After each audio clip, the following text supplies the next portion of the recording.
Hello दोस्तों, स्वागत है आप सभी लोगों का केवल एवं दीपक के ऑनलाइन यूट्यूब प्लेटफॉर्म पर। आज की क्लास हमारी यूपी पुलिस स्पेशल के मॉक टेस्ट को लेकर होगी। तो यूपी पुलिस कांस्टेबल का एग्ज़ाम है आपका, तो उसके आप पढ़ ही रहे होंगे और पढ़ने के साथ साथ हमें प्रैक्टिस बहुत ज़्यादा ज़रूरी होती है। तो हम आप लोगों के लिए प्रैक्टिस सेट लेके आए हैं और ये हमारे मॉक टेस्ट सीरीज़ होगी। तो आज ये मॉक टेस्ट सीरीज़ का फर्स्ट मॉक टेस्ट होगा आपका, ठीक है।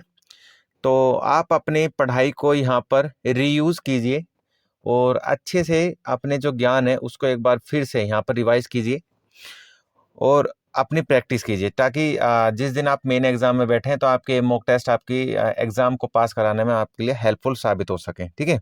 चलिए शुरू करते हैं क्लास को।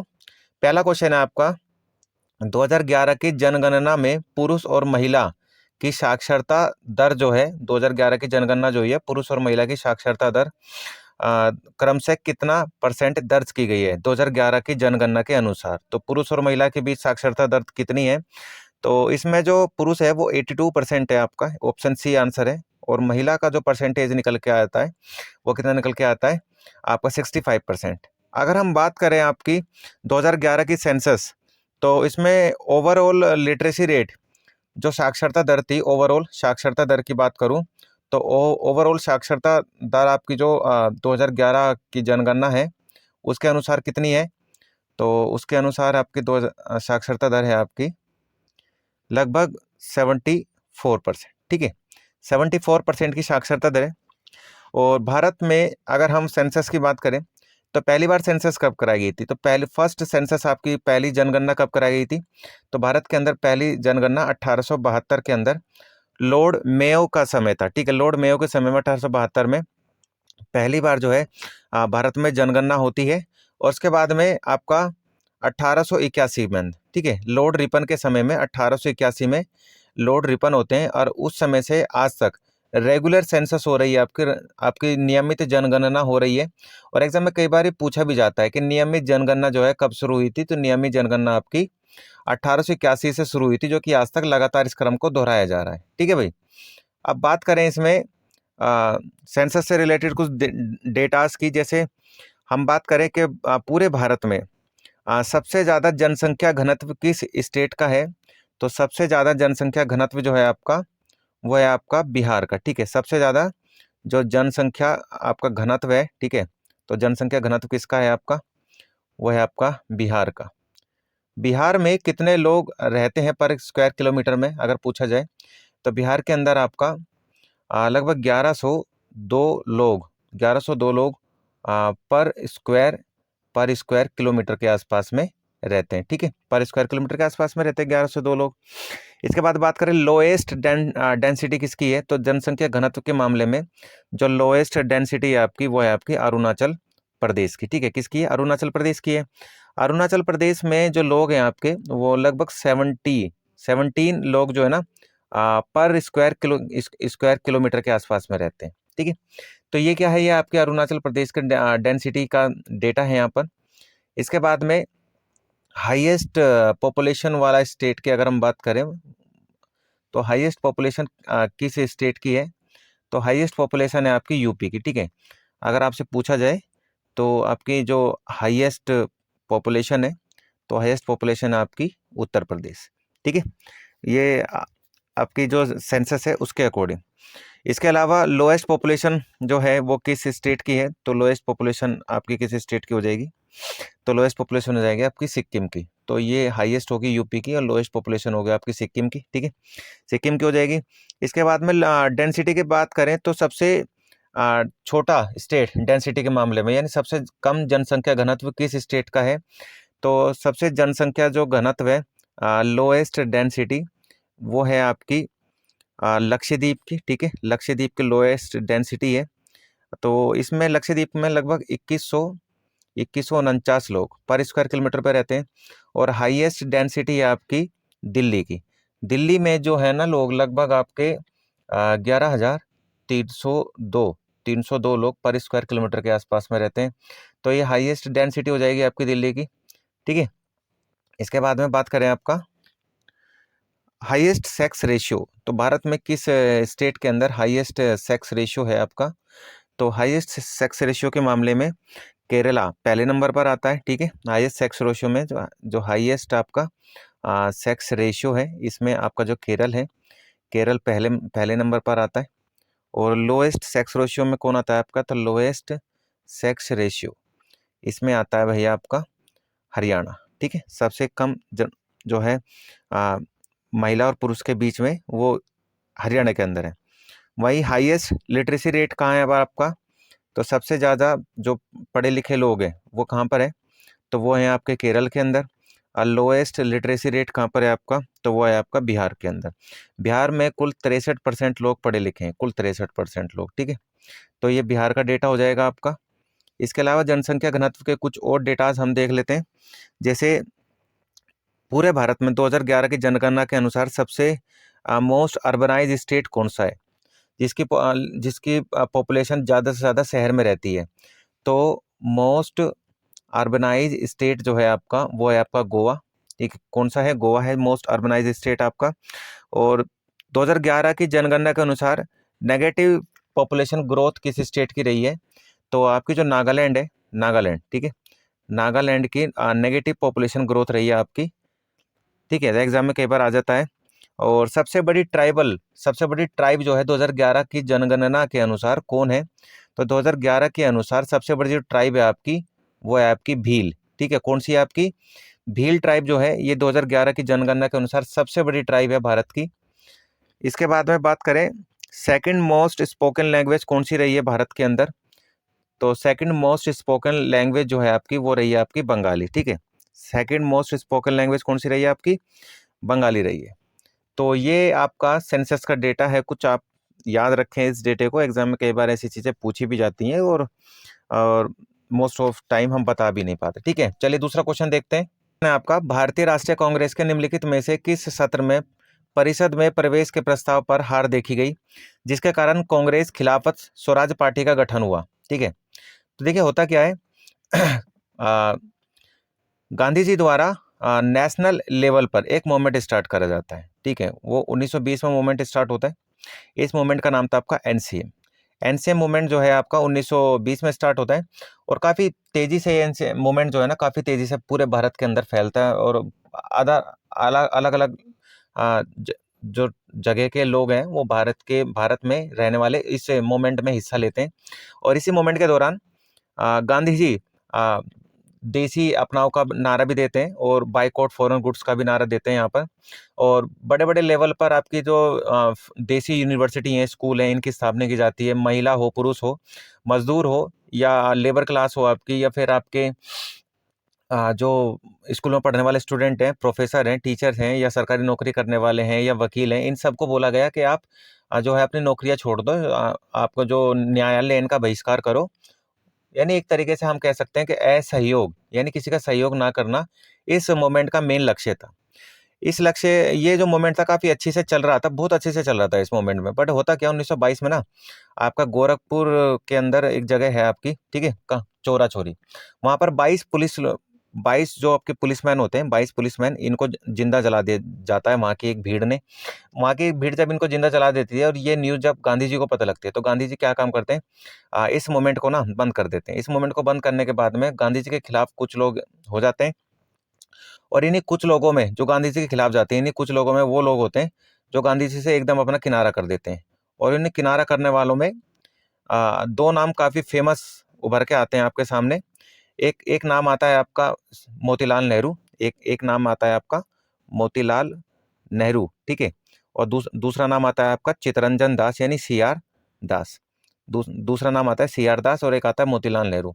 अब होता क्या है, दोनों ही कांग्रेस से अलग हटकर एक नई पार्टी बनाते हैं, जिस पार्टी का नाम होता है आपका स्वराज पार्टी, ठीक है। क्या नाम होता है, स्वराज पार्टी। तो स्वराज पार्टी की स्थापना जो है 1923 में की जाती है, ठीक है। इसके फाउंडर हैं ये दोनों मेंबर फाउंडर होते हैं इसके। और ये स्वराज पार्टी जब 1924 के इलेक्शन होते हैं भारत सेंट्रल लेवल में, तो इसमें सबसे बड़ी पार्टी उभर के आती है और ये पार्टी जो है सेंट्रल लेवल पर एक सरकार बनाती है अपनी, ठीक है। तो स्वराज पार्टी की स्थापना किसने करी, तो आप बता पाएंगे, तो सीआर दास और मोतीलाल नेहरू ने करी। किस कारण से करी, जो एनसीएम मूवमेंट था उसके बंद हो जाने के कारण, ठीक है। तो अब इसमें क्वेश्चन क्या है इसमें क्वेश्चन ये था कि किस कांग्रेस किस अधिवेशन के दौरान स्वराज पार्टी का गठन किया गया। तो आपको पूरी कहानी पता चल गई है, अब आराम से आप लगा सकते हैं। तो देखिए 1924 में तो इलेक्शन हो रहे हैं, गठन हुआ पहली बार, तो यानी ये आंसर नहीं होगा। 1916 में होगा नहीं, ठीक है। 1921 में नहीं होगा, तो क्या होगा, गया अधिवेशन 1922, क्योंकि 1922 में गांधी जी ने मूवमेंट को बंद कर दिया था, और जैसे एनसीए मूवमेंट बंद हुआ तो पार्टी का गठन किया गया उसके अगले साल ही। तो स्वराज पार्टी का गठन होने से पहले इन दोनों ने इस्तीफा दे दिया था, ठीक है। तो आंसर क्या आएगा आपका, डी, गया सेशन 1922। ये कुछ कांग्रेस के इंपॉर्टेंट सेशन है, और सेशन के दौरान किन किन लोगों ने सेशन में उनकी अध्यक्षता करी है, तो वो प्रेसिडेंसी सिर्फ देख लेते हैं। तो 1893 के मेंबर कौन थे, अध्यक्ष कौन थे, दादा भाई नौरोजी, ठीक है। 1894 में अल्फ्रेड वेब थे आपके। 1895 में आपके सुरेंद्र नाथ बनर्जी थे अध्यक्ष, ठीक है। और ये कहाँ पर हुआ था, पूना में हुआ था। 1896 का रहमतुल्लाह सयानी, जो कि कलकत्ता में इसका अधिवेशन होता है। 1901 में आपका दिनेश ई वाचा, ये कलकत्ता में इसका अधिवेशन होता है। और गांधी जी पहली बार जो है ना कांग्रेस के किसी भी मीटिंग में हिस्सा लेते हैं, तो वो है आपका दिनेश ई वाचा का। इसके बाद में 1902 का होता है आपका, इसमें सुरेंद्र नाथ बनर्जी अहमदाबाद में होता है इसका। 1905 में होता है गोपाल कृष्ण गोखले, और बनारस में इसका अधिवेशन होता है। और इसी अधिवेशन के दौरान जो होता है ना आपका जो बंगाल विभाजन का जो प्रस्ताव पास होता है उसका विरोध करा जाता है, ठीक है। 1906 में फिर से दादा भाई नौरोजी कलकत्ता अधिवेशन के अध्यक्ष बनते हैं। 1907 में और 1908 में आपके जो रास बिहारी घोष हैं, ये नरम दल के नेता होते हैं और ये बनते हैं। और ये अधिवेशन 1907 वाला सूरत में होता है, जिसमें कांग्रेस दो विभाजन हो जाता है, कांग्रेस दो हिस्सों में बढ़ जाती है। और 1908 वाला आपका मद्रास में होता है, ठीक है। इसके बाद में हम बात करें 1909 में, तो 1909 जो कि मार्ले मिंटो एक्ट आता है, तो उस समय भारतीय राष्ट्रीय कांग्रेस के अध्यक्ष कौन थे मार्ले मिंटो के समय, मदन मोहन मालवीय। 1910 में विलियम वेंडरबर्न ये होते हैं। 1911 में आपके बिशन नारायण धर होते हैं, जब दिल्ली को भारत की नई राजधानी बनाया जाता है। 1916 में आपकी अंबिका चरण मजूमदार होते हैं 1916 के अंदर। इस मोमेंट के दौरान, इस सेशन के दौरान कांग्रेस और मुस्लिम लीग के बीच में लखनऊ समझौता होता है, और कांग्रेस के अंदर जो दो दल विभाजित हुए थे, गरम दल और नरम दल, जो 1907 में कांग्रेस डिवाइड हुई थी, वापस से कांग्रेस का एकीकरण हुआ था 1916 के अंदर। तो 1916 में कांग्रेस के अध्यक्ष कौन थे, अंबिका चरण मजूमदार हुआ करते थे, ठीक है। इसके बाद में बात करें आपके 1917, तो 1917 में कौन था आपका, तो 1917 में थी आपकी एनी बेसेंट, ठीक है। कौन थी, एनी बेसेंट, पहली महिला अध्यक्ष भी थी ये। इसके बाद में 1918 में मदन मोहन मालवीय थे। 1918 में ये आपके सैयद हसन इमाम हो गए थे। इसके बाद में 1919 में मोतीलाल नेहरू बने। मोतीलाल नेहरू 1919 में इसलिए फेमस है क्योंकि 1919 में आपके भाई हंटर कमीशन भी आया, जलियांवाला बाग एक्ट भी आया, रोलेट एक्ट भी आया आपका, ठीक है, बहुत सारी। और आपका भारत सरकार अधिनियम 1919, जिसको मोंटेग्यू चेम्सफोर्ड एक्ट भी बोलते हैं, वो भी आया। 1920 में आपका लाला लाजपत राय, ठीक है। जब आपका जो एनसीए मूवमेंट स्टार्ट होता है, तो उस समय जो है भारतीय राष्ट्रीय कांग्रेस के अध्यक्ष कौन थे, तो लाला लाजपत राय हुआ करते थे। इसके बाद में बात करें 1920 में आपका दोबारा से एक अधिवेशन होता है नागपुर के अंदर, जिसमें एनसीए मूवमेंट का प्रस्ताव पास करा जाता है। उसके अध्यक्ष कौन थे, सी विजय राघवाचारी, ठीक है, नागपुर में होता है। 1922 में आपका चित्तरंजन दास सीआर दास गया में अधिवेशन होता है, और वो जो है अपनी पार्टी छोड़ने के लिए बोल देते हैं, क्योंकि अब गांधी जी ने मूवमेंट बंद कर दिया था, तो उन्होंने एक नई पार्टी बनानी थी, स्वराज पार्टी। इसके बाद में आपका 1923 के अंदर मोहम्मद अली जुहार, ठीक है, ये आपके जो काकीनाडा है उसके अंदर होता है। 1923 के अंदर अबुल कलाम आज़ाद, ये एक स्पेशल सेशन था जब स्वराज पार्टी का गठन किया गया था उस समय। 1924 में गांधी जी पहली बार और आखिरी बार कांग्रेस के अध्यक्ष बनते हैं 1924 में। महात्मा गांधी बेलगांव अधिवेशन में। 1925 में सरोजिनी नायडू पहली देसी महिला थी, पहली भारतीय महिला जो कि भारतीय राष्ट्रीय कांग्रेस के अध्यक्ष बनी, जो कि कानपुर अधिवेशन था। 1928 के अंदर मोतीलाल नेहरू कलकत्ता में फिर से अधिवेशन के अध्यक्ष बनते हैं। ये वो समय है जब पहली बार भारत में नेहरू रिपोर्ट सौंपी गई थी, साइमन कमीशन भारत आया था, भारत में आया था, ठीक है। इसके बाद में 1929 का अधिवेशन होता है आपका, और 1929 के अधिवेशन में अध्यक्ष कौन बनते हैं, जवाहरलाल नेहरू, ठीक है। और 1930 का अधिवेशन में जवाहरलाल नेहरू बनते हैं। 29 वाला अधिवेशन होता है लाहौर में, 30 वाला होता है कराची में। तो लाहौर अधिवेशन के दौरान ही पूर्ण स्वराज का नारा दिया जाता है, और पहली बार 26 जनवरी 1930 को स्वतंत्रता दिवस मनाया जाता है। 1931 में वल्लभ भाई पटेल कराची के अधिवेशन में बनते हैं। इस समय भारत में आपका जो सीडीएम मूवमेंट है, आपका सविनय अवज्ञा आंदोलन, वो चल रहा था। और 1932 में मदन मोहन मालवीय ये दिल्ली में होता है और 1932 में ये अध्यक्ष बनते हैं पूना पैक्ट के दौरान। इसके बाद में बात करें 1936 और 1937, तो 1936 और 37 में अध्यक्ष कौन बनते हैं? जवाहरलाल नेहरू। 1936 का अधिवेशन होता है लखनऊ में, 37 का होता है फैजपुर में, ठीक है। 1938 और 39 में सुभाष चंद्र बोस अध्यक्ष चुने जाते हैं। और सुभाष चंद्र बोस जो है ना, पहले क्या इलेक्टेड आपके अध्यक्ष थे, पहले इलेक्टेड अध्यक्ष थे सुभाष चंद्र बोस, ठीक है। और उसके बाद में हरिपुरा अधिवेशन होता है आपका। हरिपुरा अधिवेशन जो होता है 1938 में होता है, इसमें सुभाष चंद्र बोस बनते हैं। 1939 में आपका जो त्रिपुरी सेशन होता है, और इसमें क्या होता है, सुभाष चंद्र बोस जीत तो जाते हैं पर बाद में क्या इस्तीफा दे देते हैं। और इस्तीफा देने के बाद में कांग्रेस छोड़ने के बाद में डॉक्टर राजेंद्र प्रसाद जो होते हैं, इनको 1939 के त्रिपुरी सेशन के दौरान इनका अध्यक्ष बनाया जाता है। और ये इलेक्टेड नहीं होते, इनको नॉमिनेट किया जाता है। 1940 से 1946 तक अबुल कलाम आज़ाद जो हैं, ये रामगढ़ अधिवेशन के दौरान अध्यक्ष रहते हैं। और 1940-47 में जेबी कृपलानी मेरठ में अध्यक्ष बनते हैं, ठीक है, मेरठ के अध्यक्ष होते हैं। और उसके बाद भारत आज़ाद हो ही जाता है। तो आज़ादी के समय भारतीय राष्ट्रीय कांग्रेस के अध्यक्ष कौन थे? तो आप बता सकते हैं जेबी कृपलानी। तो ये आपके भारतीय राष्ट्रीय कांग्रेस के सेशन, उनके अध्यक्ष और उनका जो समय है वो यहाँ पर इस वीडियो में बताया गया है। चलिए अगला क्वेश्चन देखते हैं। का निम्नलिखित में से किस देश की तटरेखा सबसे लंबी है? तो किस देश की तटरेखा सबसे लंबी है? तटरेखा का मतलब होता है कि अगर कोई भी देश है, फॉर एग्जांपल हम भारत की बात ले लेते हैं, तो भारत का अगर मैप आप देखेंगे तो कुछ इस तरीके से मैप आपको दिखता है भारत का, ठीक है। तो ये भारत का मैप कुछ इस तरीके से आपको बनेगा। तो होता क्या है ना, भारत के इधर भी पानी है, यहाँ अरब सागर है, यहाँ पर हिंद महासागर है, और यहाँ पर क्या है आपका बंगाल की खाड़ी। उसके बाद क्या है ना, भारत में यहाँ पर ये कंट्रीज आ जाती हैं यहाँ पर इस तरीके से, है ना।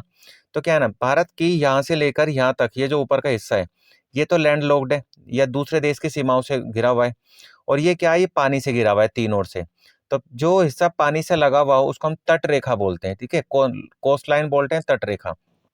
तो भारत की यहाँ से लेकर ये पूरा जो इलाका है ये तटरेखा वाला है।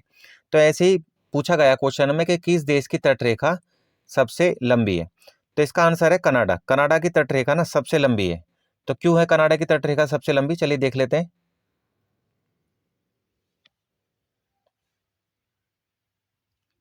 तो ये आपका देखिए वर्ल्ड मैप है। तो वर्ल्ड मैप के अनुसार ये आपके महाद्वीप है, और महाद्वीपों में देखा जाए जो कनाडा है आपका, जो कनाडा है ये लगभग आपका, इसकी लंबाई कितनी है, ठीक है, कनाडा के जो कोस्ट लाइन है या ठीक है तटरेखा जो उसकी लंबाई कितनी है आपकी, तो यहाँ 2,02,080 किलोमीटर के आसपास, ठीक है, इतना लंबा इसकी तटरेखा की लंबाई है कनाडा की। समझ पा रहे हैं आप इतना कितना लंबा इसकी तटरेखा की लंबाई है? तो आप ये देख लीजिए। इसके बाद में 2 लाख के आसपास। वहीं अगर हम रशिया रशिया देखिए कनाडा से बहुत बड़ा है, बहुत बड़ा है रशिया, कनाडा से बहुत बड़ा है। पर फिर भी कनाडा की बराबर इसकी तटरेखा नहीं है। रशिया की है 37,653 किलोमीटर, और कनाडा की है 2,02,080 किलोमीटर के आसपास में, ठीक है। तो कनाडा की लंबाई ज़्यादा हो जाएगी। और वहीं भारत की बात करें तो भारत की कोस्ट लाइन है उसकी सीमा है आपकी 7,517 किलोमीटर के आसपास। तो भारत की जो तटरेखा है वो कितनी है? 7,517 किलोमीटर। पर अगर वही बात करें भारत में होता क्या है ना, भारत में एक तो भारत में जो उसके द्वीप हैं वो भी आ जाते हैं। तो भारत में देखिए यहाँ पे आप देख सकते हैं, तो यहाँ पर लक्षद्वीप है आपका, भारत में इधर लक्षद्वीप है, ठीक है, और इधर इधर अंडमान निकोबार है। तो अंडमान निकोबार और लक्षद्वीप अगर हम इनकी तटीय रेखा हटा दें तो भारत की तटरेखा कितनी बनेगी? फिर बनेगी 6100 किलोमीटर, ठीक है, 6100 किलोमीटर। तो भारत की द्वीपों को अगर हटा दें तो भारत की तटरेखा 6100 किलोमीटर, और भारत के द्वीपों को जोड़ दें तो भारत की तटरेखा कितनी हो जाती है? फिर हो जाती है भारत की तटरेखा आपकी 7,517 किलोमीटर। नेक्स्ट है आपका, निम्नलिखित में से कौन सी नदी पूर्वी हरियाणा और उत्तर प्रदेश की सीमा पर बहती है?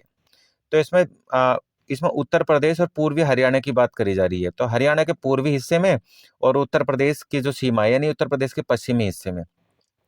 तो इसमें क्या है ना, आपको कुछ नहीं है, आपको ना मैप थोड़ा सा पता होना चाहिए। अगर मैप के बारे में हल्की सी भी जानकारी है तो आप कोई भी चीज़ ना बहुत आराम से कर सकते हो, कोई बड़ी बात नहीं है।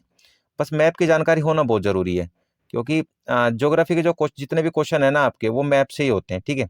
तो मैप की अगर जानकारी है तो आप बहुत अच्छी से चीज़ें कर भी पाएंगे, नहीं है तो फिर प्रॉब्लम है। तो देखिए यहाँ यहाँ से लेके ये पूरा ये उत्तर प्रदेश है, और यहाँ से ये थोड़ा सा लगा हुआ ये आपका हरियाणा है, और यहाँ से एक रिवर आती है इस तरीके से। तो ये गंगा नदी है, तो गंगा नदी तो हरियाणा से पीछे से आती है, तो वो तो पूर्व पश्चिमी हिस्सा हो गया, तो गंगा नदी आपका आंसर नहीं होगा। फिर यमुना की बात करें, यमुना भी पीछे से आ रही है, ये भी आंसर नहीं होगा। फिर घग्गर की बात करें, घग्गर तो बिल्कुल आगे से आती है, ठीक है। तो ये भी आपका घग्गर नदी, ये भी आपका हरियाणा में नहीं आएगा। एक बचती है आपकी सरस्वती नदी। सरस्वती नदी जो है ये हरियाणा के, अगर मान के चलिए ये आपका ये उत्तर प्रदेश है और ये आपका यहाँ हरियाणा है, तो सरस्वती नदी इस तरीके से होते हुए जाती है। तो उत्तर प्रदेश के पश्चिम में और हरियाणा के पूर्व में होकर बहती हुई जा रही है, ठीक है। तो आंसर क्या होगा आपका? सरस्वती नदी, ठीक है भाई। तो आप देख सकते हैं ये गंगा नदी, तो गंगा नदी एग्जाम में कई बार ना उसकी ट्रिब्यूटरीज को लेके बहुत बार क्वेश्चन आते हैं। गंगा नदी की सहायक नदी, तो गंगा नदी की सहायक नदी आप देख सकते हैं, ठीक है। तो ये गंगोत्री ग्लेशियर है आपका यहाँ पर, ठीक है। ये क्या है आपका, यहाँ दिख रहा होगा, ये गंगोत्री ग्लेशियर है, उत्तराखंड के अंदर है। और यहाँ से गंगा निकली, गंगा इस तरीके से आई बहते हुए, और ऐसे बहते बहते कहाँ चली गई आपका, बांग्लादेश। तो गंगा नदी भारत में जब आती है तो इसके राइट और लेफ्ट साइड्स के नदियां इसमें आकर मिलती हैं, तो उनको हम उसकी ट्रिब्यूटरी यानी सहायक नदियां बोलते हैं। तो इसके लेफ्ट साइड से आकर मिलने वाली नदियों में सबसे पहली है रामगंगा, फिर है गोमती, फिर है घाघरा, ठीक है, फिर है गंडक, फिर कोसी, और फिर लास्ट में महानंदा। ये इसकी लेफ्ट हैंड साइड ट्रिब्यूटरी हो गई। राइट हैंड साइड की ट्रिब्यूटरी की देखें तो टोन्स, फिर यमुना, ठीक है। टोन्स यमुना में आकर मिलती है, तो राइट हैंड साइड की ट्रिब्यूटरी में यमुना मेन हो जाएगी, और एक हो जाएगी आपकी सोन, ठीक है। एक क्या हो जाएगी आपकी, सोन हो जाएगी। तो सोन और यमुना ये इसकी राइट हैंड साइड ट्रिब्यूटरी हो गई। और यमुना की ट्रिब्यूटरी की बात करें तो टोन्स, बनास, चंबल, काली, सिंध, ठीक है। इसके बाद में प्रभावती, सिंध, बेतवा, केन, ये नदियां कौन सी हो जाएंगी? ये हो जाएंगी इसकी यमुना की ट्रिब्यूटरीज, यमुना की सहायक नदियां। और गंगा नदी जब बांग्लादेश के अंदर एंटर करती है तो इसका नाम पद्मा हो जाता है, ठीक है। क्या हो जाता है इसका नाम? पद्मा। और जब गंगा और ब्रह्मपुत्रा जब ये नदियां आपस में आकर मिलती हैं, तो इन दोनों नदियों से मिली हुई जो बनी एक धारा होती है, उस धारा का नाम क्या होता है? उस धारा का नाम है आपका मेघना, ठीक है। अगर ये दोनों धारा जब मिल जाती हैं तो क्या कहलाती है? ये कहलाती है आपकी मेघना, मेघना बन जाती है, ठीक है। ये मेघना बन जाएंगी। नेक्स्ट क्वेश्चन है आपका, प्रधानमंत्री नरेंद्र मोदी द्वारा नोटबंदी की घोषणा कब की गई थी? तो जो प्राइम मिनिस्टर नरेंद्र मोदी हैं, नोटबंदी की घोषणा कब की गई थी? तो बात है आपकी 8 नवंबर 2016 की, ठीक है। 8 नवंबर 2016 को पीएम मोदी द्वारा नोटबंदी की घोषणा की जाती है। और मुझे भाई ये इसलिए याद है क्योंकि भाई मेरी शादी भी थी 24 नवंबर की, तो मुझे डेट इसलिए याद रहेगी और उम्र भर याद रहने वाली है। पर आप लोगों के साथ में क्या क्या इंसिडेंट हुआ इस नोटबंदी के दौरान, आप मुझे कमेंट बॉक्स में बता सकते हैं। तो भारत में अभी तक कितनी बार नोटबंदी हो चुकी है? तो भारत में अभी तक 3 बार नोटबंदी हो चुकी है। पहली बार नोटबंदी जो हुई थी आपकी, वो हुई थी 1946 में, ठीक है। दूसरी बार नोटबंदी जो होती है वो होती है आपकी 1978 में, और तीसरी बार नोटबंदी जो होती है आपकी वो होती है आपकी 2016 के अंदर, ठीक है। 3 बार नोटबंदी हो चुकी है। जो पहली बार नोटबंदी होती है आपकी, तो पहली बार नोटबंदी में कौन कौन से नोट जो हैं वो बंद करे जाते हैं, ये एग्जाम में पूछा जाता है।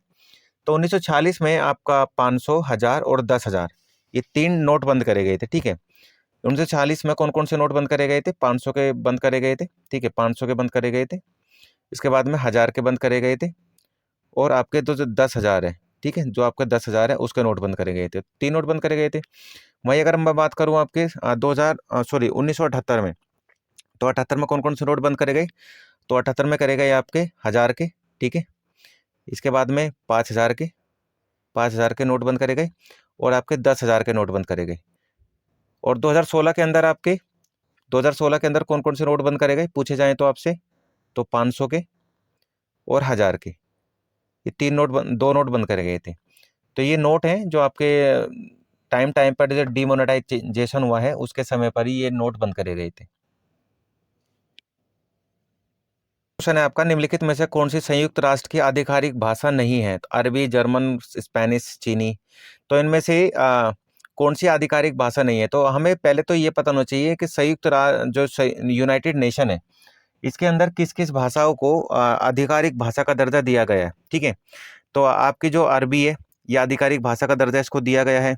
इसके बाद वो चाइनीज़ है, इसको आधिकारिक भाषा का दर्जा दिया गया है आपका। ठीक है, इसके अलावा जो आपकी इंग्लिश है, इंग्लिश को भी आधिकारिक भाषा का दर्जा दिया गया है। ठीक है भाई, इंग्लिश को दिया गया है। इसके बाद में फ्रेंच, फ्रेंच को आधिकारिक भाषा का दर्जा दिया गया है। ठीक है, फ्रेंच आपकी आधिकारिक भाषा का दर्जा है, यूएन में मिला हुआ है। इसके बाद में रशियन और स्पेनिश। ठीक है, जो स्पेनिश है उसको दिया गया है, और जो आपकी रशियन है, रशियन को भी आपका दर्जा दिया गया आधिकारिक भाषा का। जो आपके जर्मन है, जर्मन को नहीं दिया गया है। ठीक है, तो कितनी लैंग्वेज हो जाएगी आपकी आधिकारिक भाषा में, अगर क्वेश्चन आ जाए तो आपकी हो जाएगी 1 2 3 4 5 6, 6 लैंग्वेज ऐसी हैं जिनको यूएन में आधिकारिक भाषा का दर्जा दिया गया है। तो इसका आंसर क्या होगा आपका? जर्मन। जर्मन आधिकारिक भाषा नहीं होगी इसमें। ठीक है, नेक्स्ट क्वेश्चन है आपका, उत्तर प्रदेश में बुनियादी शिक्षा प्रबंधन को पंचायती राज से जोड़ने के प्रमुख उद्देश्य क्या हैं? तो पहला क्वेश्चन है आपका, निर्णय लेने की शक्ति का विकेंद्रीकरण करना, स्थानीय जवाबदेही स्थापित करना, बुनियादी शिक्षा के कार्यान्वयन और प्रबंधन के लिए स्थानीय निकायों को प्रोत्साहित करना, या ऊपर के सभी। तो देखिए, उत्तर प्रदेश में बुनियादी शिक्षा प्रबंधन को पंचायती राज से जोड़ने का मुख्य कारण क्या हो सकता है? तो भाई देखिए, निर्णय लेने की शक्ति का विकेंद्रीकरण करना है, तो पास ठीक है, पावर का डिसेंट्रलाइजेशन करना है। ठीक है, डिसीजन मेकिंग में। इसके अलावा स्थानीय जवाबदेही स्थापित करना, और बुनियादी शिक्षा के कार्यान्वयन और प्रबंधन के लिए स्थानीय निकायों को प्रोत्साहित करना। तो यानी आंसर क्या होगा आपका? आंसर हो जाएगा आपका डी। ठीक है, आंसर क्या हो जाएगा आपका? डी हो जाएगा इसमें। तो इसमें बात करें, सबसे पहले इसमें एक, जब भी एजुकेशन की बात आती है ना, तो एक बात निकल के आती है, सर्व शिक्षा अभियान। एक बहुत मोस्ट पॉपुलर आपकी एक स्कीम है सेंट्रल गवर्नमेंट की, सर्व शिक्षा अभियान। तो सर्व शिक्षा अभियान जो है भारत में कब चालू किया गया? तो ऐसे जो है आपका सर्व शिक्षा अभियान जो है, ये भारत के अंदर 2002 में चालू किया जाता है। ठीक है, इसके अंदर क्या आता? प्राइमरी एजुकेशन देना था। किसको? 6 से 14 साल तक के जो बच्चे हैं उनको फ्री एलिमेंट्री एजुकेशन देना था। इसके लिए संविधान के अंदर भारत सरकार ने एक अमेंडमेंट भी किया। अमेंडमेंट था आपका 86 अमेंडमेंट किया। 86 अमेंडमेंट 2002 के अंदर ही होता है। और इसमें जो आपका फंडामेंटल राइट है, आपका संविधान में जो आपका मौलिक अधिकार है, उसके अंदर एक नया आर्टिकल ऐड किया गया। आर्टिकल था 21A जो बताता है, वो ये बताता है कि 6 से 14 साल तक के बच्चों को फ्री एजुकेशन देना है। ये उसका मौलिक अधिकार है, उसको मिलनी चाहिए। तो 86 अमेंडमेंट आपको याद रखना है, आर्टिकल 21A याद रखना है आपको, और सर्व शिक्षा अभियान कब आया ये याद रखना है आपको। भारत के समेकित निधि से धन की निकासी के लिए प्राधिकरण कहाँ से आना चाहिए? तो समेकित निधि का मतलब है कंसोलिडेट फंड की बात हो रही है। ठीक है, CFI। भारत सरकार का ना एक खुद का अपना एक फंड होता है जिसको हम बोलते हैं CFI, consolidate fund of India, जिसके लिए संविधान में एक आर्टिकल है आपका, आर्टिकल 266। देखिए, ये भारत सरकार का राजकोष है। इसमें से भारत सरकार को जब भी पैसे निकालना होता है तो आपका कंसोलिडेट फंड ऑफ इंडिया से ही निकाला जाता है। इसके अलावा भारत में राष्ट्रपति हो, ठीक है, भारत के राष्ट्रपति हो, या फिर उपराष्ट्रपति हो, या फिर यूपीएससी के मेंबर हो, यूपीएससी जो होते हैं ना, यूपीएससी के मेंबर हो, या फिर आपके क्या हो, जो आपके फाइनेंस कमीशन होता है, ठीक है, फाइनेंस कमीशन जो होता है उसके मेंबर हो, या इसके अलावा आपके सुप्रीम कोर्ट के जज हो, हाई कोर्ट के जज हो, ठीक है, सुप्रीम कोर्ट के जज हो, हाई कोर्ट के जज हो, या फिर आपका CAG हो, कैग हो, ठीक है, या फिर आपका चीफ इलेक्शन कमिश्नर हो, चीफ इलेक्शन कमिश्नर हो, या इलेक्शन कमीशन ऑफ इंडिया के मेंबर जो होते हैं। इन सभी को जो पैसा होता है वो कहाँ से मिलता है? इनकी सैलरी, इनकी पेंशन कहाँ से मिलती है? CFI से मिलती है। कहाँ से मिलती है? CFI से मिलती है। तो भारत सरकार को अगर CFI से पैसा निकालना है तो सबसे पहले जो प्रपोजल लाना होगा, तो प्रपोजल लाने के लिए CFI में क्या होता है, CFI का कंट्रोल संसद के पास होता है, और संसद में कोई भी पैसा या कुछ भी काम करना है आपको, तो संसद के सामने बिल प्रपोज करना होगा, लोकसभा राज्यसभा में वो बिल, उस बिल पे बहस होगी, और फाइनली फिर वो जाके वो बिल पास कराया जाता है। तो इसमें भारत की संसद, ये आंसर होगा इसमें, भारत की संसद में उस जो धन निकासी के लिए जो बिल होगा, भारत की संसद में लाना बहुत ज़्यादा जरूरी है। ठीक है, देश के कालीन उद्योग के संदर्भ में गलत विकल्प का चयन करना है हमें। तो गलत विकल्प कौन सा है? तो सबसे पहले तो हमें ये पता होना चाहिए, उत्तर प्रदेश में जो कालीन उद्योग है, तो कालीन उद्योग उत्तर प्रदेश में कहाँ पर है, और फेमस कौन सी सिटी है उत्तर प्रदेश के अंदर जो कालीन उद्योग के लिए काफ़ी फेमस है? तो जो भदोही है आपका, ठीक है, तो उत्तर प्रदेश में एक जिला आता है भदोही। भदोही को कालीन शहर के नाम से भी जाना जाता है। एग्जाम में कई बार आता है कालीन सिटी या कालीन शहर के नाम से किसे जाना जाता है, तो भदोही को जाना जाता है। और इसके अलावा उत्तर प्रदेश के अंदर किस किस शहर में आपके कालीन के उद्योग होते हैं, तो आपका भदोही, मिर्जापुर, वाराणसी, आगरा और जौनपुर, ये वो इलाके हैं जहां पर आपका क्या होता है, कालीन उद्योग होता है। तो इसमें पूछ रहा था कि कौन सा विकल्प गलत है जहां पर कालीन उद्योग नहीं होता है। तो उत्तर प्रदेश में भदोही और मिर्जापुर प्रमुख कालीन केंद्र है। बिल्कुल सही बोल रहा है, ये है ना, तो हमने पढ़ लिया, ये बिल्कुल सही है। इसके अलावा मिर्जापुर को कालीन नगरी के नाम से जानता है भाई, वो तो भदोही को जाना जाता है ना कालीन नगरी के नाम से। जो भदोही जिला है आपका, वो कालीन नगरी के नाम से जाना जाता है, उत्तर मिर्जापुर थोड़ी जाना जाता है, इसलिए ये आपका गलत आंसर हो जाएगा। ठीक है, तो इसमें गलत ही पूछा था, तो गलत क्या हुआ आपका बी। जानने लायक बातें आपको कि मतलब कालीन उद्योग क्या होते हैं। तो उत्तर प्रदेश के अंदर इंपॉर्टेंट बातें, जैसे कौन कौन से उद्योग कहाँ हो रहे हैं, इंडस्ट्री कौन सी लग रही है, स्पोर्ट्स कौन सा है, यूपी स्पेशल बातें आपको पता होनी चाहिए। अगर आपको नहीं पता है यूपी स्पेशल बातें, यूपी जीएस, तो आप एक काम कर सकते हैं, आप जाइए मेरे चैनल पे मैंने यूपी स्पेशल वीडियोस बनाई हुई है, वहां जाके आप वीडियोस को देख सकते हैं और अपना यूपी जीएस जो है वो स्ट्रॉन्ग कर सकते हैं। ठीक है, का निम्नलिखित में से कौन सा शहर उत्तर प्रदेश का क्षेत्रीय संगीत नहीं है? तो इसमें देखना है मैं उत्तर प्रदेश का कौन सा क्षेत्रीय संगीत नहीं है। तो हमें तो पहले तो ये पता होना चाहिए कि उत्तर प्रदेश के क्षेत्रीय संगीत कौन कौन से होते हैं। तो देखिए ये कुछ नाम मैंने दिए हुए हैं यहाँ पर उत्तर प्रदेश के क्षेत्रीय संगीतों में, जैसे सोहर, कहरवा, नौका, झक्कड़, ठीक है, बंजारा, कजरी, जरेवा, सारंग, ख्याल, स्वांग, रामलीला और मरसिया, ये क्या है उत्तर प्रदेश के एक तरीके से आप कह सकते हैं कि क्षेत्रीय नृत्य हैं। तो इसमें जो आंसर जो आपका आएगा, इसमें आंसर क्या है आपका, इसमें आंसर है आपका लमन। लमन जो है ना, वो क्षेत्रीय उत्तर प्रदेश का क्षेत्रीय संगीत नहीं है। लमन जो है आपका, ये आपका जो हिमाचल प्रदेश है, हिमाचल प्रदेश का क्षेत्रीय संगीत है, ना कि यूपी का। बाकी तीनों क्या है, अल्लाह, होरी और सोहर, ये क्या है उत्तर प्रदेश का क्षेत्रीय संगीत है। तो इसमें लमन नहीं होगा। और बाकी कुछ क्षेत्रीय संगीत उत्तर प्रदेश के जो कि मैंने यहाँ लिखा हुआ है आपका, ये आप देख लीजिएगा। ठीक है, नेक्स्ट क्वेश्चन है आपका, अनुच्छेद 356 के तहत राष्ट्रपति शासन के संबंध में निम्नलिखित कथनों पर विचार करें। तो पहला है आपका, किसी राज्य की संवैधानिक मशीनरी खराब होने की स्थिति में राष्ट्रपति उसका प्रशासन अपने हाथों में ले लेगा। दूसरा है, राज्य आपातकाल के दौरान राष्ट्रपति के कार्यों को अदालत में चुनौती नहीं दी जा सकती। तो इसमें इसमें कह रहा है कि कौन सा कथन सही है। तो देखिए दूसरा ऑप्शन तो बिल्कुल सही है, आपातकाल के दौरान राष्ट्रपति के कोई कार्य है तो उसको अदालत में बाद में चुनौती नहीं दी जा सकती, ये तो बात बिल्कुल सही है, ऑप्शन 2 बिल्कुल क्लियर है।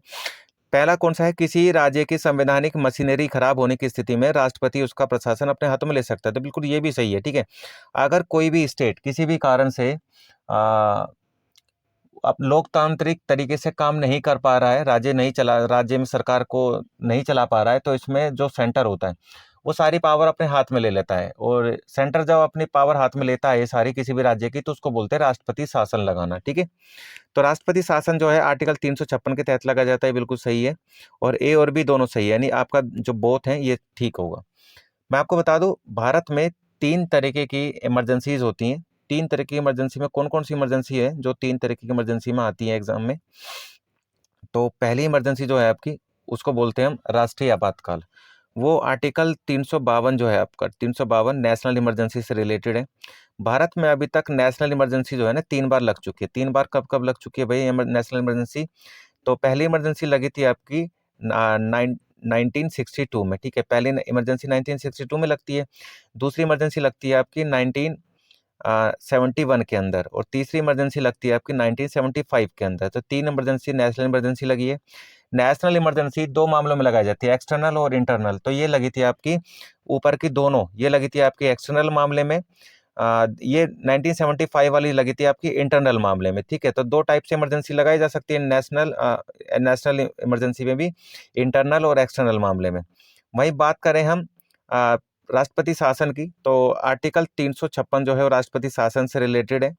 और भारत में अभी तक 125 बार से ज़्यादा राष्ट्रपति शासन लगाया जा चुका है। सबसे पहली बार राष्ट्रपति शासन जो है वो पंजाब के अंदर लगता है, आपका पंजाब के अंदर लगता है। और सबसे ज़्यादा बार जो है, सबसे ज़्यादा बार भी पंजाब के अंदर लगता है। और सबसे लंबे समय तक यानी 9 बार कहाँ पर लगा है, सबसे ज़्यादा बार कहाँ लगा है, यूपी के अंदर लगा है। ठीक है, तो सबसे लंबे समय तक पंजाब में लगा है और सबसे ज़्यादा बार यूपी में लगा है। सबसे पहले भी आपका कहाँ लगा था, पंजाब के अंदर लगा था। इसके बाद में आपकी जो नेक्स्ट इमरजेंसी आती है वो आती है आपकी फाइनेंशियल इमरजेंसी। फाइनेंशियल इमरजेंसी जो है आपका आर्टिकल 360 है उससे रिलेटेड है, और 360 में फाइनेंशियल इमरजेंसी जो है इसका अपना अलग ही खेल है। अगर एक बार भी फाइनेंशियल इमरजेंसी लगा दी जाती है तो इसको 2 महीने के अंदर एक बार फिर से इसको लोकसभा से पास कराना जरूरी है। एक बार लोकसभा से 2 महीने के अंदर अंदर ही पास हो जाती है तो फिर ये इनडेफिनेट समय के लिए इमरजेंसी लगाई जा सकती है। भारत में आज तक फाइनेंशियल इमरजेंसी जो है ना आज तक नहीं लगी है और लगनी भी नहीं चाहिए। निम्नलिखित में से किस राजवंश के शासनकाल के दौरान ईरान के शाह और अफरीद वंश के संस्थापक नादिर शाह ने दिल्ली पर हमला किया था? तो भाई किसके शासनकाल के दौरान? तो नादिर शाह ना दिल्ली पर जो अटैक करता है वो किसके समय में करता है? तो नादिर शाह का पहली बात तो हमें समय पता होना चाहिए। तो 1739 में नादिर शाह दिल्ली पर अटैक करते हैं, 1739 में। तो 1739 में कौन था? सैयद थे? नहीं थे। लोधी, खिलजी? नहीं थे। कौन थे? मुगल थे। तो मुगलों के समय में भी जो मुगलों के बादशाह उस समय हुआ करते थे जिनके समय पर अटैक हुआ था उनका नाम था मोहम्मद शाह। ठीक है, क्या नाम था? मोहम्मद मोहम्मद शाह। मोहम्मद शाह के समय में 1739 में नादिर शाह दिल्ली पर अटैक करता है और 1 करोड़ रुपए के आसपास की लूट करता है। कोहिनूर का हीरा और तख्ते ताउस जो है मयूर सिंहासन, इसको अपने साथ लेके चला जाता है। 50वीं जीएसटी परिषद ने ऑनलाइन गेमिंग को जीएसटी की किस स्लैब में रखा है? तो आपका आंसर है 28%। बात करें हम जीएसटी की, ठीक है, 28% आंसर है। बात करें जीएसटी की, तो जीएसटी ना भारत में सबसे पहले कब लाया गया? तो भारत में जीएसटी जो है सबसे पहले 2016 के अंदर इंट्रोड्यूस किया जाता है। 2016 में 2016 में एक अमेंडमेंट होता है आपका, अमेंडमेंट, ठीक है। जीएसटी जो सबसे पहले जीएसटी लाया जाता है, अमेंडमेंट था 101 अमेंडमेंट के थ्रू देश के अंदर जीएसटी लाया जाता है। और जीएसटी से रिलेटेड आपका जो आर्टिकल पूछा जाए आपसे, तो आर्टिकल है 279A। जीएसटी से रिलेटेड आर्टिकल आपसे पूछा जाए तो क्या बताएंगे आप? 279A जो है जीएसटी से रिलेटेड आर्टिकल है। और भारत के अंदर जीएसटी को लागू कब किया गया? तो भारत के अंदर 1 जुलाई 2017 1 जुलाई 2017 को जीएसटी को लागू कर दिया गया था भारत के अंदर। और जीएसटी के स्लैब्स की अगर हम बात करें, कितनी स्लैब है जीएसटी में, तो आपकी 4 स्लैब है। पहली है आपकी 5%, दूसरी आपकी 12%, तीसरी 18% और चौथी आपकी 28%। ठीक है, तो ये 4 स्लैब है। किसी भी प्रोडक्ट को रखना हो जीएसटी में, इन चारों स्लैब के अंदर रखा जाता है। जीएसटी काउंसिल की बात करें तो जीएसटी काउंसिल जो होती है ना, जीएसटी परिषद जो होती है, काउंसिल के मेंबर कौन होते हैं? जो जो आपके फाइनेंस मिनिस्टर होते हैं सेंटर में, फाइनेंस मिनिस्टर इसके हेड होते हैं, और जो स्टेट्स के फाइनेंस मिनिस्टर होते हैं वो इसके मेंबर होते हैं। जीएसटी काउंसिल में अगर जीएसटी काउंसिल को कोई भी फैसला लेना होता है तो इसमें जो बहुमत होता है वो बहुमत किस तरीके से जुटाया जाता है, तो उसको भी आपको पता होना चाहिए। तो जीएसटी काउंसिल में जो आपका सेंटर होता है और एक होता है स्टेट्स। तो सेंटर का जो बहुमत होता है वो होता है 1/3 और स्टेट का कितना होता है? 2/3। तो ये सेंटर और स्टेट का जीएसटी काउंसिल में बहुमत होता है, इसी आधार पर फैसले लिए भी जाते हैं वहां पर। नेक्स्ट है आपका, निम्नलिखित में से किस वर्ष में आतंकवाद विरोधी दस्ते का गठन किया गया? तो किस वर्ष किया गया भाई आतंकवाद विरोधी दस्ता? तो ये किया गया 1990 के दौरान। ठीक है, 1990 में आतंकवादी विरोधी दस्ते का गठन किया गया था। इसको हम क्या बोलते हैं? Anti terrorism squad. ठीक है, एंटी टेररिज्म स्क्वाड बोलते हैं। और जो अमेरिका के अंदर एंटी टेररिज्म स्क्वाड है उसी की तर्ज पर इसको बनाया गया था। और सबसे पहले जो एटीएस है आपका, सबसे पहले जो भारत के अंदर एटीएस है ये कहाँ पर बनाया गया था? तो आपका महाराष्ट्र के मुंबई में एटीएस बनाया गया था सबसे पहले। और जो समय मुंबई के आपके जो एडिशनल कमिश्नर हुआ करते थे उन्हीं के चार्ज में इसको बनाया था। यूपी में एटीएस को कब बनाया गया? 2007 के अंदर। यूपी में एटीएस कब बना? 2007 के अंदर बना। ठीक है, नेक्स्ट क्वेश्चन है आपका, विकसित भारत संकल्प यात्रा निम्नलिखित में से किससे संबंधित है? आदिवासियों, ट्रांसजेंडर्स, आर्थिक रूप से पिछड़े लोग और या हाथ से मेला ढोने वाले लोग? तो विकसित भारत जो है एक्चुअल में जो आपका जो आर्थिक रूप से पिछड़े लोग हैं इनसे रिलेटेड है। इसके लिए बात करें, विकसित भारत संकल्प यात्रा का उद्देश्य जो है सरकार की प्रमुख योजनाओं का लाभ सभी लक्षित लाभार्थियों तक पहुंचाना है सही समय पर। और इसका एक टारगेट भी रखा गया है, विकसित भारत @2047 का लक्ष्य क्या है आपका? इसका लक्ष्य यही है कि भारत को उसकी आज़ादी के 100 वर्ष पूरे होने पर, 100 वर्ष कब पूरे होंगे? 2047 में भारत को एक विकसित राष्ट्र बनाना है। इसमें जो आपके पिछड़े वर्ग हैं, पिछड़े वर्गों को ना सभी तरीके से सहायता प्रोवाइड कराना है, ठीक है। नेक्स्ट है आपका, निम्नलिखित में से कौन सा कार्बनिक यौगिक मानव शरीर में प्रोटोप्लाज्म को जमा देता है? तो प्रोटोप्लाज्म को जमा देने वाला जो आपका जो यौगिक है उसको बोलते हैं हम मेथेनोइक एसिड, ठीक है। मेथेनोइक एसिड जो है आपके जो शरीर के अंदर प्रोटोप्लाज्म होता है, इसको जमाने का काम करता है। कैसे काम करता है? देखिए, ये आपका एक तरीके का ये सेल है आपका, ये क्या है? आपका सेल है। और इस सेल के अंदर ये बाहर वाला हिस्सा क्या कहलाता है? ये सेल मेम्ब्रेन कहलाता है आपका। इसके बाद में ये अंदर वाला हिस्सा है सेल ऑर्गन, जो आपके ऑर्गन है वो है आपका। इसके अलावा ये आपका सेल फ्लूइड है, अंदर ये फ्लूइड एक लिक्विड टाइप होता है, फ्लूइड होता है। और सेल के बी सेंटर में एक पॉइंट होता है, इसको बोलते हैं न्यूक्लियस, ठीक है। और इस पूरे हिस्से को ये वाला हिस्सा कहलाता है साइटोप्लाज्म, और ये पूरा हिस्सा साइटोप्लाज्म को मिला के ये बनता है आपका प्रोटोप्लाज्म, ठीक है। नेक्स्ट क्वेश्चन है आपका, ट्रेंच कमीशन का गठन किस किसान आंदोलन के संदर्भ में किया गया था आपका? तो जो आपका ट्रेंच कमीशन है ये किस आंदोलन के समय किया गया था? तो इसका आंसर है आपका बेगू मूवमेंट, ठीक है। कौन सा मूवमेंट है आपका? बेगू मूवमेंट जो है इसी के दौरान ट्रेंच कमीशन का उद्घाटन किया गया था। ट्रेंच कमीशन बना कब था? तो ट्रेंच कमीशन बना था आपका 1921 में बना था। ये किसान आंदोलन था। तो बेगू मूवमेंट जो है ये किस राज्य से रिलेटेड है आपका? बेगू आंदोलन जो है ये आपका राजस्थान से रिलेटेड है, ठीक है। राजस्थान से रिलेटेड है। वहीं आपका बूंदी आंदोलन, बूंदी आंदोलन कब? ये 1926 में शुरू हुआ था, 1926 में। और ये भी आपका राजस्थान से रिलेटेड है आपका, ठीक है। इसके अलावा आपका बिजोलिया, बिजोलिया जो है ये टैक्स को लेकर था, ठीक है। ये क्या था आपका? टैक्स को लेकर था बिजोलिया। और एक है आपका अलवर मूवमेंट, अलवर ये भी राजस्थान से रिलेटेड है। और ये आपका 1921 में चालू हुआ था, ठीक है। ये किस में हुआ था आपका? 1921 में। जो बिजोलिया मूवमेंट था ये कब चालू हुआ था आपका? ये 1997 में, ठीक है। 1897 में टैक्स को लेकर बिजोलिया मूवमेंट को स्टार्ट किया गया था। नेक्स्ट है आपका, हड़प्पा सभ्यता का प्राचीन शहर धोलावीरा निम्नलिखित में से किस राज्य के शुष्क द्वीप पर है? तो देखिए, जो धोलावीरा है ना वो हड़प्पा सभ्यता में किस द्वीप पर है?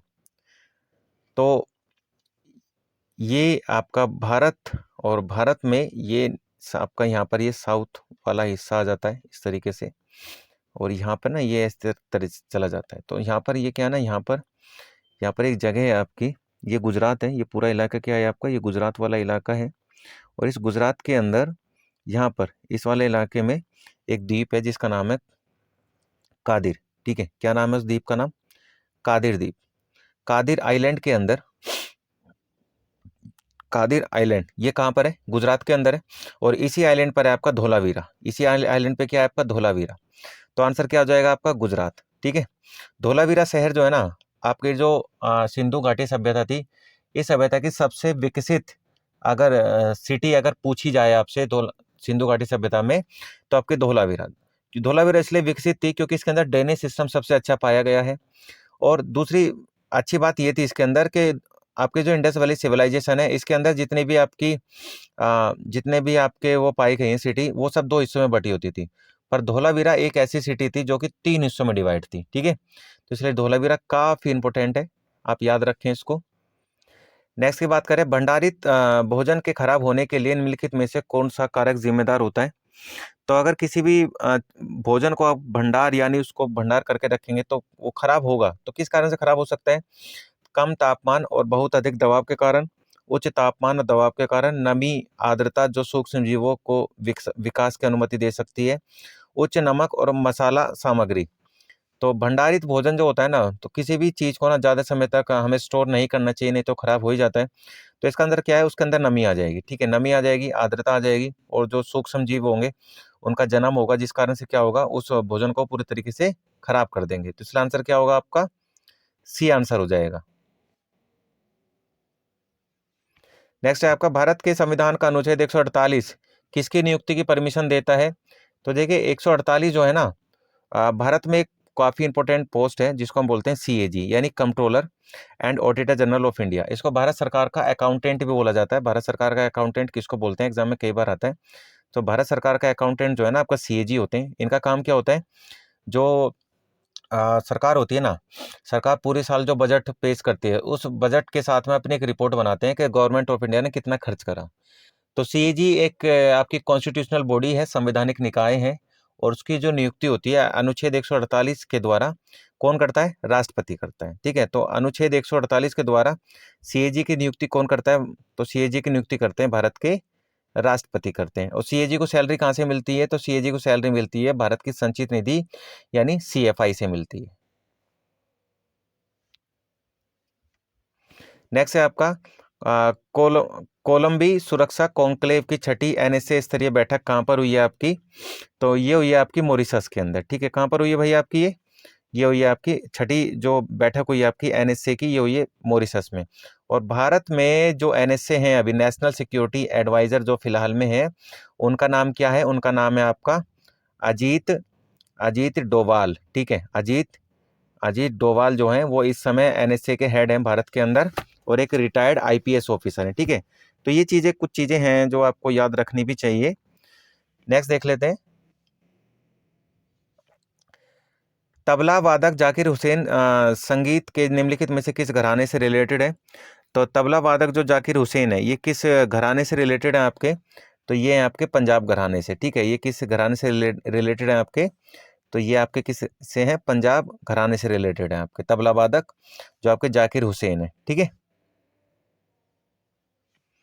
नेक्स्ट है आपका गया निम्नलिखित में से दिल्ली सुल्तानों को कालक्रम के अनुसार व्यवस्थित करना है, तो दिल्ली सुल्तान के कालक्रम के अनुसार व्यवस्थित करना है, तो हमें पता है दिल्ली सल्तनत में जो टाइम टू टाइम लोग आए ना, तो उनके बारे में हमें पता होना चाहिए कि कौन सी सल्तनत पहले आई कौन सी बाद में आई। तो सबसे पहले आती है आपकी गुलाम वंश। ठीक है, गुलाम आते हैं, गुलाम के बाद में कौन आता है आपका, गुलाम के बाद में आता है आपके खिलजी, गुलाम के बाद में खिलजी आते हैं, खिलजी के बाद में कौन आते हैं, खिलजी के बाद में आता है आपके सैयद। ठीक है, सॉरी सैयद नहीं, तुगलक आते हैं, गुलाम के बाद में खिलजी आते हैं, खिलजी के बाद में आपके तुगलक आते हैं, और तुगलक के बाद में आते हैं आपके सैयद।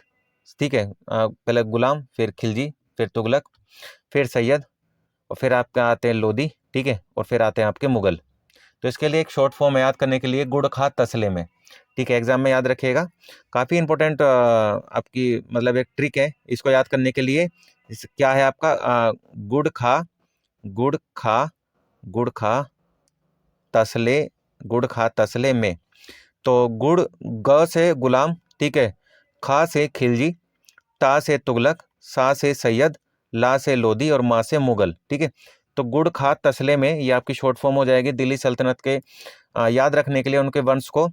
तो देखिए, तो जो गयासुद्दीन बलबन था, तो बलबन जो होता ना ये आपका गुलाम वंश से रिलेटेड था, तो गुलाम पहले आया। फिर खिज्र खान था सैयद वंश से रिलेटेड, खिज्र खान किससे था, सैयद वंश से रिलेटेड था, तो देखो बाद में आ रहा है। फिरोज शाह तुगलक, तुगलक जो था वो तुगलक वंश से रिलेटेड था, यानी तीसरे नंबर से रिलेटेड था, और खिलजी वंश यानी दूसरे नंबर से रिलेटेड था। तो इसमें पूछा क्या, क्रम के हिसाब से, तो क्रम के हिसाब से गुलाम पहले आता है, यानी बलबन पहले आएगा, यानी एक पहले आएगा, तो एक कहाँ पर ऑप्शन में देखना, एक कहाँ पर है, तो एक यहाँ पर है, तो यही आपका आंसर हो जाएगा। ठीक है, तो सोचना भी नहीं होता है, अगर हमें ऐसी चीजें याद हैं तो क्वेश्चन बहुत आराम से हो जाते हैं। नेक्स्ट क्वेश्चन है आपका निम्नलिखित में से कौन क्रम से ओमान और जॉर्डन की राजधानी है, तो ओमान और जॉर्डन की राजधानी इनमें से कौन सी हो सकती है आपकी, तो ओमान और जॉर्डन की जो राजधानी होगी इसमें कौन कौन सी होगी। ठीक है, तो इसमें जो ओमान की राजधानी है वो है आपकी मस्कट, ओमान की राजधानी क्या है आपकी मस्कट है, और जॉर्डन की राजधानी क्या है आपकी अम्मान।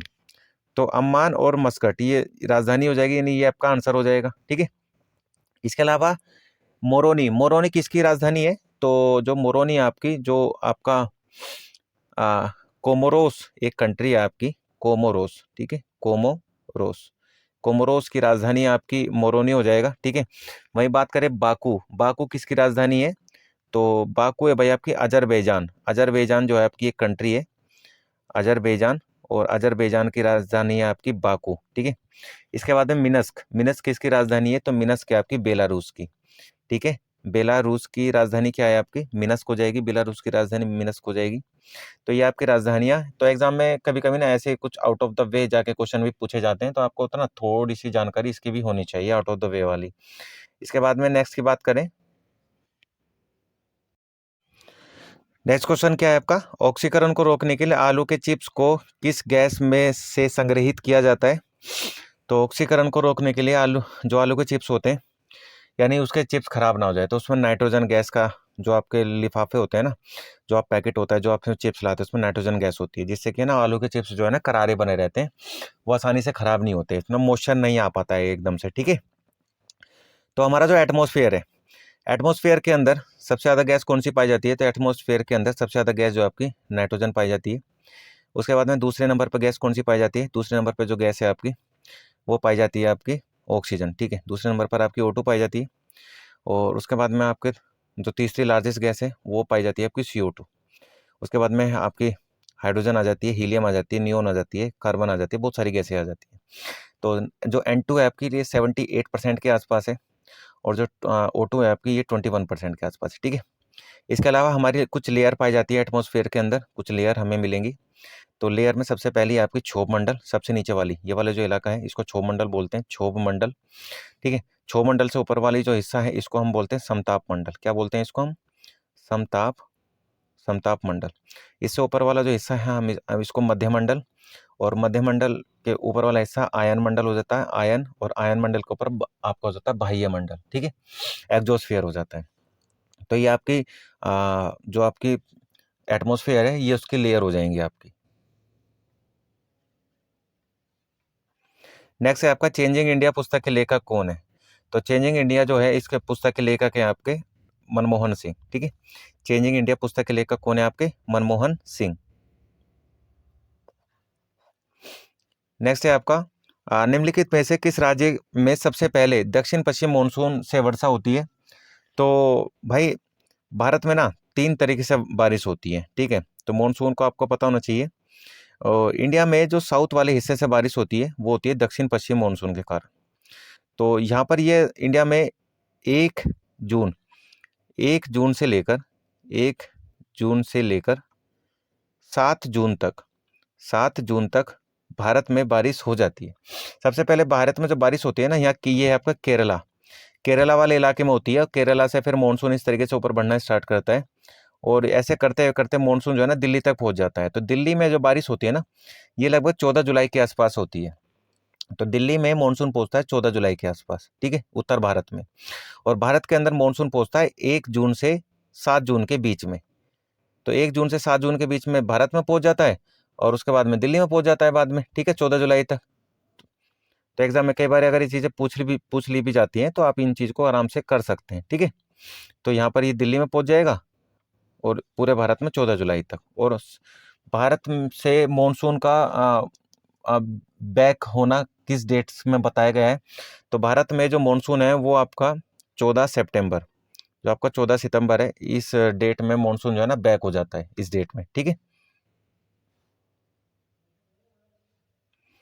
नेक्स्ट है आपका उत्तर प्रदेश सरकार द्वारा चलाई जा रही वंदे मातरम योजना किससे संबंधित है?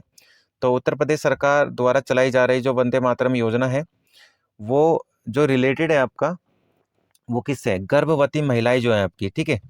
यानी जो आपका गर्भवती महिला है, महिलाओं का निःशुल्क इलाज, इसको लेकर, यानी महिलाओं गर्भ के दौरान जो आपके प्रेगनेंसी के दौरान ना क्या होता है, बहुत सारी महिलाओं की डेथ हो जाती है। तो यहाँ पर क्या है ना, जो गर्भवती महिलाएं हैं उनकी जो मृत्यु है उनको रोकना है।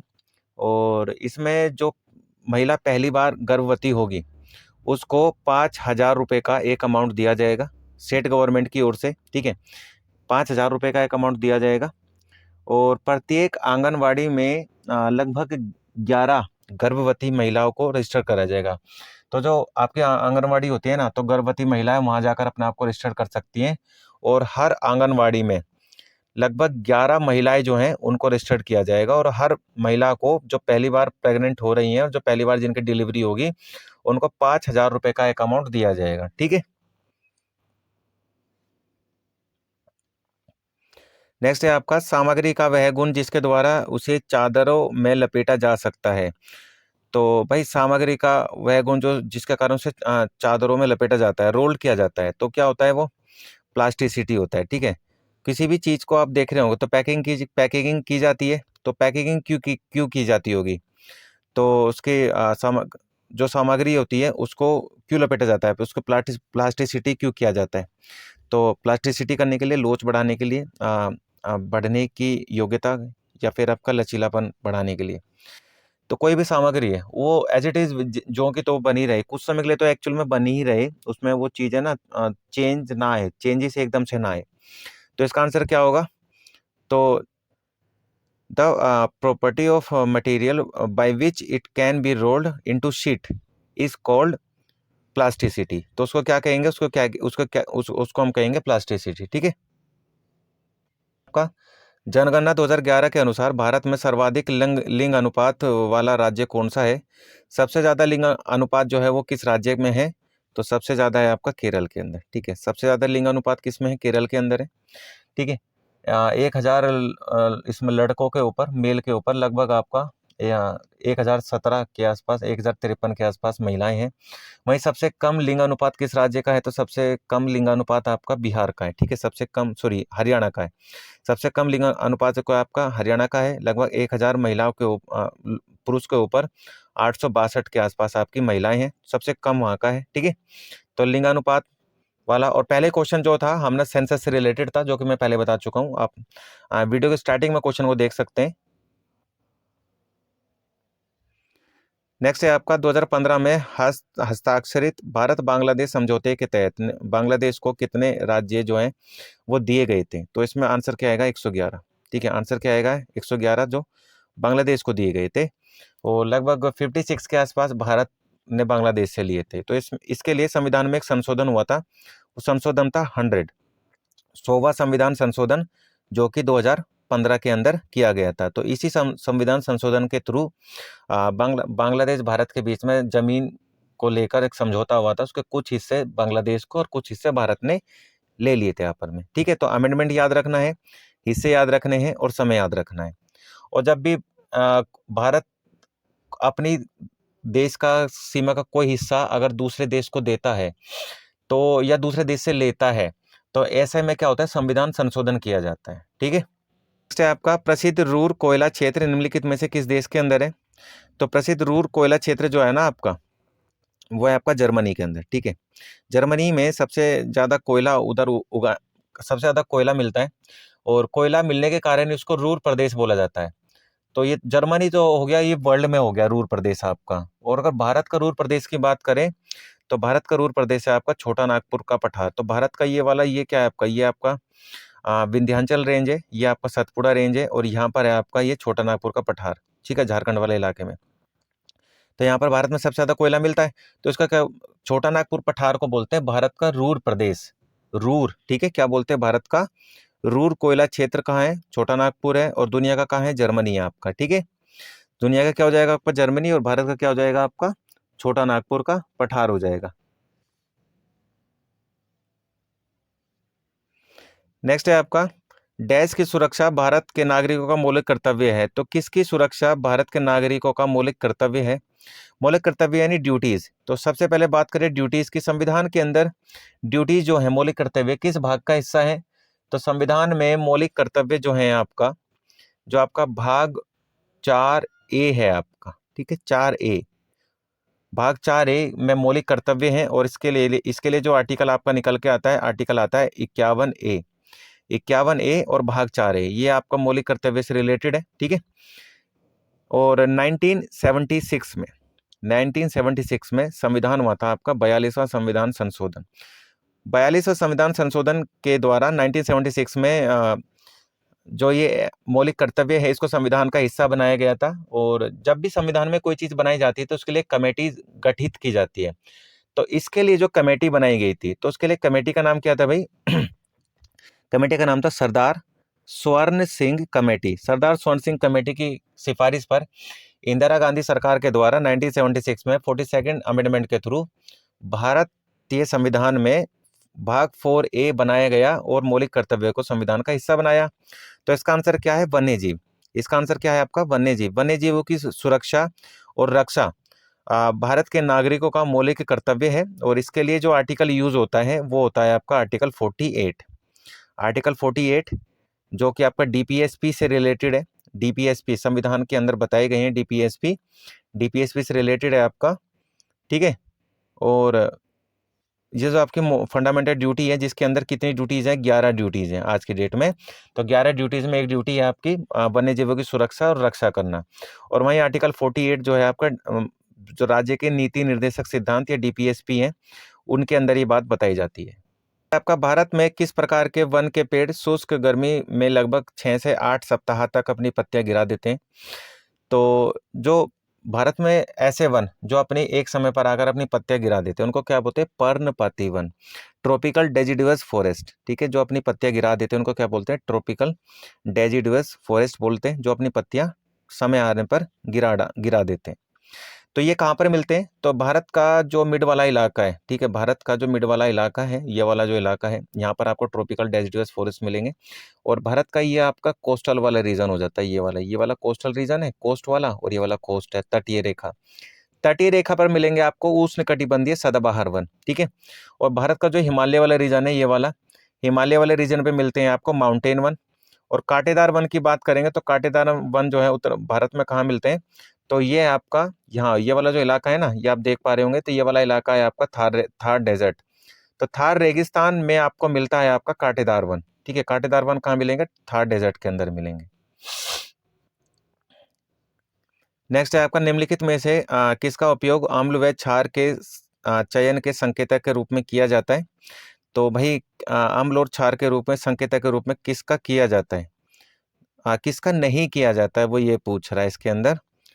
तो आपका जो टेबल नमक, लाल गोभी या फिर हल्दी या लिटमस, तो इसमें से जो आपका टेबल नमक होता है, ठीक है, टेबल नमक जो होता है इससे आप जो अम्ल और क्षार इसके संकेतक का पता लगाना होता है, तो टेबल नमक का उपयोग किया जाता है इसमें। और वहीं आपका लाल गोभी, हल्दी और लिटमस, तो इसमें जो लाल गोभी होता है, ठीक है, तो रेड कैबेज होता है, उससे आप अम्ल और क्षार होने का पता नहीं लगा सकते हैं। तो इसका आंसर क्या हो जाएगा? आपका लाल गोभी आपका आंसर हो जाएगा इसमें, लाल गोभी, ठीक है। इसके बाद में नेक्स्ट है आपका सोशल मीडिया क्षेत्र में इनमें से कौन सा प्लेटफॉर्म मुख्य रूप से छवियों और GIF के प्रसार पर केंद्रित है? नहीं, सबसे ज्यादा जो छोटे छोटे देखते हैं ना, 1 सेकंड 2 सेकंड 3 सेकंड के छोटी सी वीडियो होती है, उसको GIF बोलते हैं, ठीक है, ग्राफिकल इंटरचेंज फॉर्मेट। तो इसमें जो आपका ट्विटर है वो काफ़ी फेमस रहता है इन मामलों में, ठीक है। तो ट्विटर वाले इलाके पे ये चीज़ काफ़ी अप्लाई की जाती है। तो इसके हिसाब से आपका आंसर क्या हो जाएगा? ट्विटर। नेक्स्ट है आपका भारत ने किस देश के साथ आर्थिक और प्रौद्योगिकी सहयोग समझौते पर अपनी वार्ता फिर से शुरू कर दी है? तो किसके साथ शुरू करी है? ऑस्ट्रेलिया के साथ में। तो आपको ना करंट अफेयर्स पता होनी चाहिए। तो मेरे चैनल पे मेरे द्वारा करंट अफेयर पढ़ाई गई है। अगर आपने नहीं देखी अभी तक करंट अफेयर, तो मैं इस वीडियो के डिस्क्रिप्शन में करंट अफेयर का लिंक मैं शेयर कर दूंगा। आप जाके करंट अफेयर देख सकते हैं। एक बुक आती है आपकी स्पीडी, स्पीडी करके एक बुक आती है, और ये मैंने पूरी साल की जो करंट अफेयर है स्पीडी की, वो पूरी मैंने कंप्लीट कराई हुई है, MCQ आधार पर और वन लाइनर क्वेश्चन के आधार पर बेस बनाते हुए। तो आप वो वीडियो देखिए जाके और अपना करंट अफेयर को स्ट्रॉन्ग कीजिए। लास्ट क्वेश्चन है आपका हमें ना क्या इसमें क्या करना है? हमें इसमें मैच करना है। तो मैच में हमें देखना है कि कौन सी बुक है और वो लिखी किसने, ऑथर कौन है उसका। तो इसमें मैच करने में हमें देखना है यंग इंडिया। तो यंग इंडिया किसने लिखी है आपकी? तो आपकी जो यंग इंडिया वो लिखी है आपकी लाला लाजपत राय ने, ठीक है। यंग इंडिया किसने लिखी है? लाला लाजपत राय ने। तो लाला लाजपत राय कहाँ पर है? यहाँ है। यानी हमें क्या देखना है? डी का तीन किस ऑप्शन में है? तो डी का 3 है आपका सिर्फ ए ऑप्शन में। ऑप्शन ए जो है वो डी का 3 ले रहा है, यानी ये आपका आंसर हो जाएगा। तो इसमें जो भारत में स्वतंत्रता आंदोलन का इतिहास खंड, ये किसने लिखा है? तो ये लिखा है आपका आई आई आर सी मजूमदार ने, ठीक है, सॉरी IRC मजूमदार ने लिखा है आपका। वहीं भारत में ईसाई शक्ति का उत्थान और पतन, ये किसने लिखा है? तो ये BD बसु ने लिखा है। और वहीं आपकी बात करें गोखले, गोखले भारतीय नरमपंथी और राज, ये किसने लिखा है? तो ये BR नंदा ने लिखा है। और यंग इंडिया लाला लाला लाजपत राय ने। तो ये आपकी कुछ बुक हैं फेमस बुक, तो उनसे रिलेटेड क्वेश्चन आ सकते हैं। कुछ करंट अफेयर्स में भी रिलेटेड कुछ फेमस बुक होती हैं, तो वो भी आप बुक याद करें और ये भी बुक देखें। तो देखिए ये था आपका आज का यूपी पुलिस का स्पेशल मॉक टेस्ट। आपको वीडियो कैसी लगी आप मुझे कमेंट बॉक्स में बता सकते हैं। और एक आपकी जो मॉक टेस्ट सीरीज है अब ऐसी ही चलेगी। आपको कोशिश ये रहेगी कि डेली एक मॉक टेस्ट आपके लिए लेके आया जाए, जब तक आपका एग्जाम नहीं होता है तब तक। तो अगर आप रेगुलर मेरी इस सीरीज को देखेंगे और रेगुलर आपकी जो पढ़ाई है वो उसको करते रहेंगे और मॉक टेस्ट यहाँ देखते रहेंगे, एनालाइजेशन देखते रहेंगे हर एक क्वेश्चन का, तो मेरी गारंटी है कि आपका सिलेक्शन पक्का हो जाएगा। ठीक है, अगर आपकी तैयारी अच्छे से है और आपको यहाँ पर जीएस के अंदर स्कोर इंप्रूव करने का मौका भी मिलेगा। तो वीडियो कैसी लगी कमेंट बॉक्स में बताइए। वीडियो को लाइक कीजिए, शेयर कीजिए, चैनल को सब्सक्राइब करना बिल्कुल भी ना भूलें।